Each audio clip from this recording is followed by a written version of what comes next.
Welcome back to your Feel Good Breakfast Show right here on SABC3. Thank you so much for choosing to wake up with us this morning. Now, we get into our parenting talk this morning. Now, often our parenting decisions and methods have a long-lasting effect on our children. Now, today, registered counsellor Shenaaz Moos joined us in studio to talk about conscious parenting, a new age parenting style that aims to nurture the parent-child relationship. So thank you so much and welcome, Shenaaz.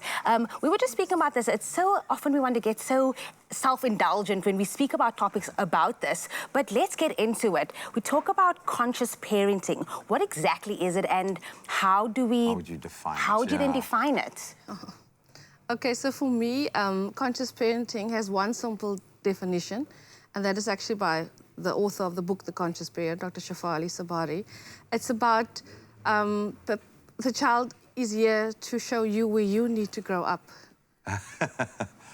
Oh, he's got so a long we think that we are here to fix our kids, right? But conscious parenting is about fixing ourselves to be what our children need, not fixing the children to fit what our needs are, which is every other parenting style mostly about, you know, what our children, oh, you're not smart enough, you're not thin enough, you're not this enough, you're naughty, you don't listen. Enough, yeah. So these are all the languages we use daily, and as a conscious parent, you must always be self-aware of the language use.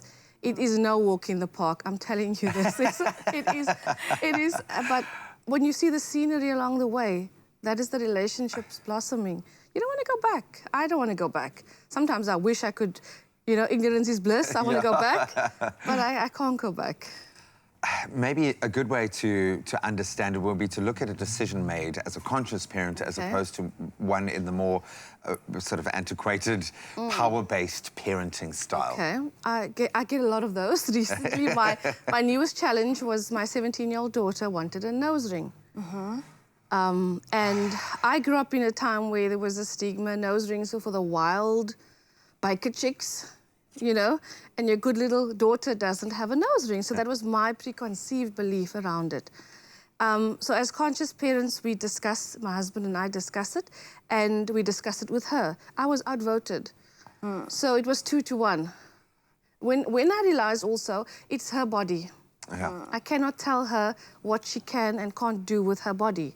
So it was a decision, a consultation, and she has to do a research about how much it costs, where can she go, what are the requirements. So it's all left up to her. The only thing my husband was happy with was it fits in the budget. He's the Minister of Finance. He's the Minister of Finance, and it's, you know, the budget got Daddy approved. So it was like all ticking his boxes. Yeah, no, you were vetoed. But it was quite a, those are just the most recent one. It happened in December. But there are smaller ones that happen every day around how it's asking me to examine what is my issue with a nose ring. Every single thing that comes up, it's asking me to examine why am I holding on or holding back, or... Why has this struck such a nerve? So it's me examining me. I like what you said earlier. You said you spoke about old school tradition method way of parenting versus now this more new age parenting style. How do you think then this power parenting will affect your child and parent relationship? I think that traditional parenting is almost like the parent is all powerful as the adult and all knowing. You know, almost like a little bit of a God complex that you've got going. And the child is this empty vessel that you must pour all your knowledge and all of your life experience into. And you make decisions. Correct all of your wrongs. Yeah, so you're actually trying to live through. So most of us are trying to live our dreams through our children. And the fact that you couldn't do ballet when you were at school means your daughter must do ballet. And your son, he couldn't do whatever as a dad, he will do it. And you're not interested whether he's interested in it or he has aptitude or if he enjoys it. It's all about you. Your ego is the parent. Traditional parenting feeds your ego. So my child just got into, you know, mechatronics. My daughter just got a distinction. That's how you speak, my. Like ownership. I'm seeing an opportunity to grow through this process, but as Shenaaz says, it ain't easy being a conscious parent. But I think the joys in both your and your child's life will be immeasurable. So we're going to continue to delve a little deeper on how we can remodel that parent-child relationship into something that gives us both so much more. We'll continue this discussion just now. It's my Feel Good Breakfast Show. Well, welcome back. You are live with Expresso. Thank you so much for joining us this morning and rejoining a very interesting discussion earlier in the show. Registered Counsellor Shenaaz Moos explained the importance of conscious parenting, to be aware and with our children instead of reacting to them, overpowering them. We're going to continue that conversation with her right now. Really interesting, because I'm already having these penny drop moments here thinking, oh my word, it's not you, it's me. So much of what you said is about us, and I think ultimately, yes, it's a voyage of discovery, but all of us as parents, hopefully all of us as parents, just want to prepare our child to be self-sustaining and to be happy when they go into the world. How can conscious parenting help our children be better prepared for the world out there? I notice you keep using the word happy. And my question is that in conscious parenting, what is happy? Happy is relative. Yeah. So conscious parenting rather focuses on joy, which is an inside-out thing. Love that. So joy is different to be just being happy. Just being... Because for some people that's external, It's but joy is an reactionary, yeah. internal. So you, the parent, are in a state of joy, and you actually show your kids that by being yourself, and just accepting all the waves that go with being authentic, and because children are themselves. We have issues with how they are. And it's not about love either, because I love my child and you do all kinds of unpleasant behavior things to your child. It's about love without consciousness is need, Dr. Shafali says. Okay. So, you know, so what is need? Is need love? No, when your eyes are open, you actually know this little being that is sent to me is not mine. You've come here to honor me as your parent, but I don't own you.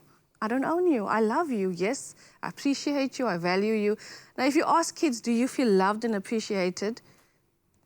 Okay, they'll make eye contact with their parents and, you know, nervously gesture. But in the parents' absence, often you find that children say, when I'm good. Yeah. Mommy loves me when I'm good, when I listen, when I do my homework, which is all conditional things. And love shouldn't be conditional. It shouldn't be on a behavior or compliance or success.